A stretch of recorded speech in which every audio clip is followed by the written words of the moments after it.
Ambassador Zelthor had seen many worlds in his 3 centuries of service to the Galactic Concordat, but nothing had prepared him for the briefing on Species 7842H. The holographic display flickered with images of their homeworld, a blue marble spinning in the darkness, and the data beside it made his chromatophores pulse with disbelief. 70% lethal microorganisms, the analyst droned. Atmospheric oxygen levels high enough to cause spontaneous combustion. Tectonic instability. Severe weather patterns including hurricanes, tornadoes, and typhoons. Apex predators in every biome. Classification Class 5 Deathworld. Zelthor's mandibles clicked in what might have been laughter. And they want to join the Concordat? These humans? They've achieved faster than light travel, Ambassador. Protocol requires we extend an invitation. The Concordat had stood for 12,000 cycles, a beacon of civilization in the galaxy. Its member species had evolved on garden worlds, places of plenty and peace. War, as they understood it, was a calculated affair of orbital bombardments and automated fleet maneuvers, decided in hours with minimal casualties. Clean, civilized, efficient. The humans would learn their place soon enough. The war began, as these things often did, with a territorial dispute. The Vraxian hegemony, newest member of the Concordat, had claimed a system the humans called Kepler 442. The humans politely disagreed. When diplomacy failed, the Vraxians mobilized their fleet, confident that these Deathworlders would recognize superior force. They didn't. Zelthor watched from the command vessel as the Vraxian armada entered the Kepler system. 200 warships, their hulls gleaming, their weapons primed. The human defensive fleet numbered 40 vessels, cobbled together from what appeared to be mining ships and converted cargo haulers. The outcome seemed inevitable. Then the humans did something no species in Concordat history had ever done. They charged. Not in formation, not with tactical precision. They came like a swarm of insects, erratic and unpredictable, engines burning at levels that should have torn their ships apart. Zelthor's sensors screamed warnings about reactor temperatures and hull stress that would kill any civilized crew. The humans ignored physics the way they apparently ignored self-preservation. They're ramming. The Vraxian commander's voice crackled with disbelief. They're actually ramming our ships. 3 human vessels had crashed directly into Vraxian dreadnoughts, their crews still transmitting battle cries as they died.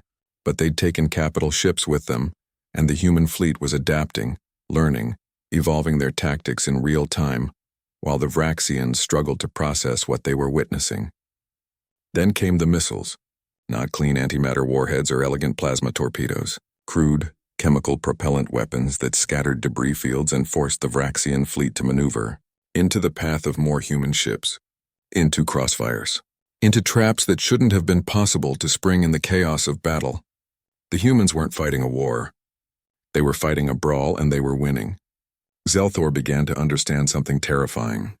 These humans had evolved on a world that tried to kill them every single day. They didn't just survive. They thrived. They'd domesticated wolves.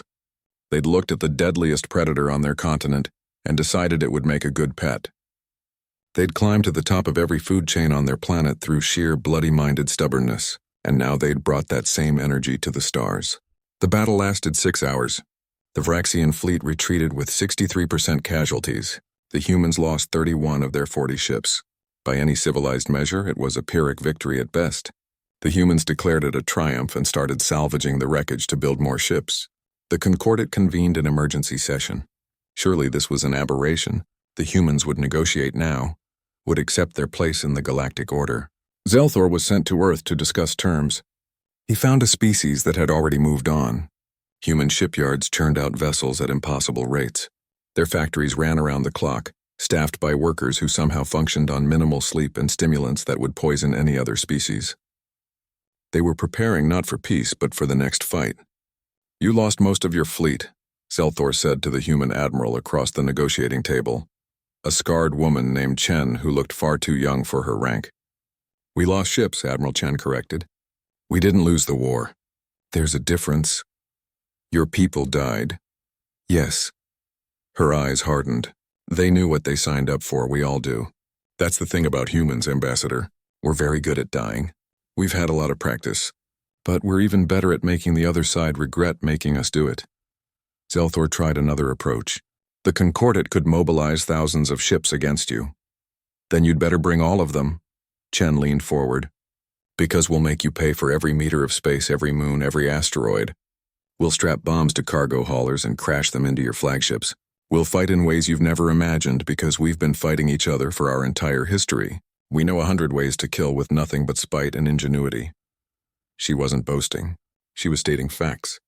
Xelthor returned to the Concordat with a simple recommendation. Accept the human claim to Kepler 442 and extend full membership immediately.